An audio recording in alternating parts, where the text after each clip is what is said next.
Hey guys, welcome back to Stevie's Drunken World. And today we've got another lager review for you guys today, and today is a biggie. Stella Artois. It's one of the, I would say, the most well-known beers, well, lager. The best-known lager in the world. Well, in Europe, I would say the best-known lager in Europe is definitely Stella. Has a bit of a connotation attached to it. It went through a bit of a time being known as a... Well, you can find it out online. I don't want to say you have to get the channel nuked already. But it did have a bit of a reputation with it. It's personally my drink of choice. I have drunken this a hell of a lot. I tend to, if I'm in pubs or if I'm out with friends or anything like that, this is my go-to drink, is definitely Stella. Once again, I would say this one is so much better from draft. I've got this one in a can.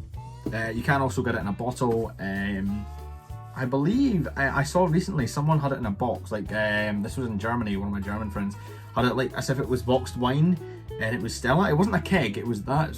So apparently you can get it like that. I believe that's going to taste absolutely horrible, because apparently it comes flat as well, like there's no fizz in it, which to me it doesn't make any sense.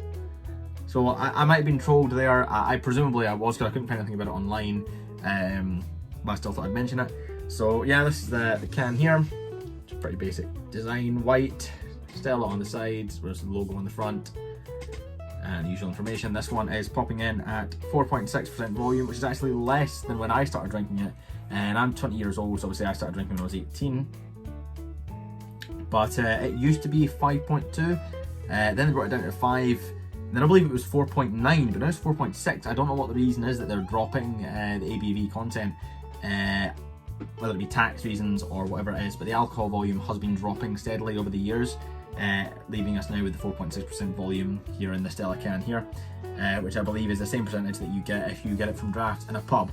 So without further ado, let's crack into this one, shall we? Here we go. Okay.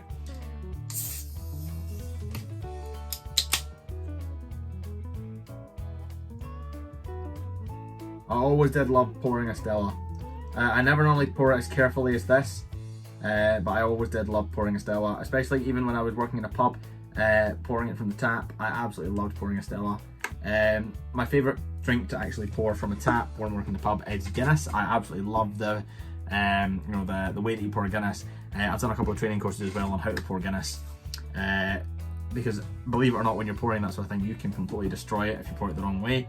But back to the Stella. So yeah, it's got a very sort of crisp, sort of golden colour. If I show that in the light there, it's very crisp and golden. It's almost got the colour of like a very nice cider. Obviously not going to taste like a very nice cider. I'm just trying to look at it in the light to see if there's anything specific.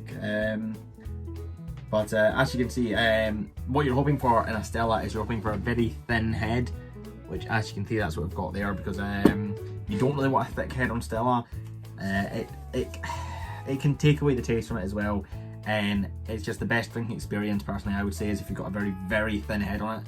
I personally say if you're looking for the best experience, make sure you've got a well-experienced bartender in pouring beverages. Make sure you've not got the trainee, because, well, that goes for any drink. If you've got a trainee pouring it, obviously it's going to be a much worse pour than your skilled bartender, which is any sort of drink that you're drinking. Make sure you've got someone skilled. So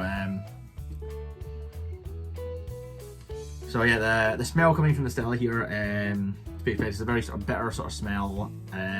Very nice smell. I would say very sort of crisp, but very bitter. It's quite a strong smell as well. Not pungent, obviously not describing it the best. But it's got a very strong smell. It's got a very distinctive smell. That's the word I'm looking for. If someone's been drinking Stella, it's a type of drink that will linger on your mouth. It will linger on your breath even. You can tell that it's Stella breath, is what I've called it amongst my friends, is, oh, he's got Stella breath, because Stella leaves such a strong smell on your breath. It's very hard to get away from. So let's give this one a taste.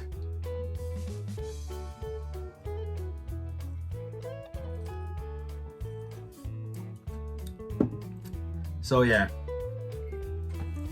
it's sort of your basic lager. I would say when it comes to lagers, this one's the easiest one to drink. It's very easy going down. It's got a very lovely taste on the tongue. I would say the only downside to it is that it can be quite bitter. If you're not used to it, it can be a lot more intense than obviously if you're a regular drinker of Stella, as myself. But I would say it is a very, very nice drink. It's definitely on the top of my line for recommending lagers. Is going to be Stella. I know it's a Scottish person, I should like Tennent's, but I absolutely hate Tennent's. I can't physically drink it. I'd say on the Stevie Drunken World scale here, I'm going to go 9 out of 10. This one is really, really nice. And when it comes to just lagers, I'm going to go for 7 out of 10 when it just comes to lagers. I think it's really, really, really nice. I'll go for another sip here just to make sure.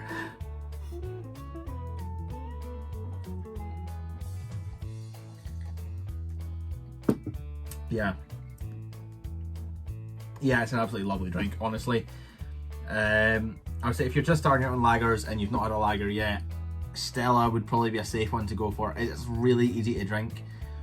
Although I know from experience for first-time drinkers, Stella can be a really horrible taste if you're not used to drinking lager. If it's the first lager you've drunk, Stella is going to taste bad. But I think if it's the first one you're drinking, most lagers aren't going to taste the best. It's a taste you get used to, and you begin to like them. In my experience with my friends as well, it's not a taste that you're going to immediately jump to. I think I know one person that liked lager from the get-go. I've always been quite keen on it actually, but from the point of view of my friends, it's been something that it's taken time for them to get into.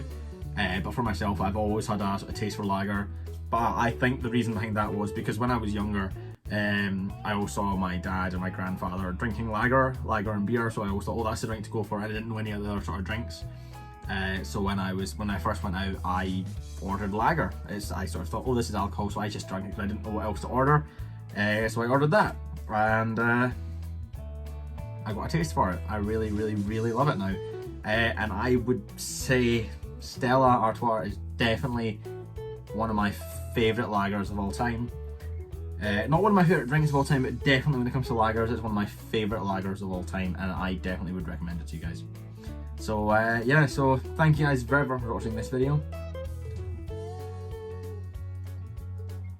I hope you guys are enjoying these alcohol reviews and sort of the mix match and stuff. It's hopefully nothing quite as severe as the vodka and White and Mackay, but we'll keep our fingers crossed for that. Anyway, so thank you guys very much for watching, and I shall see you in the next one. Drink responsibly.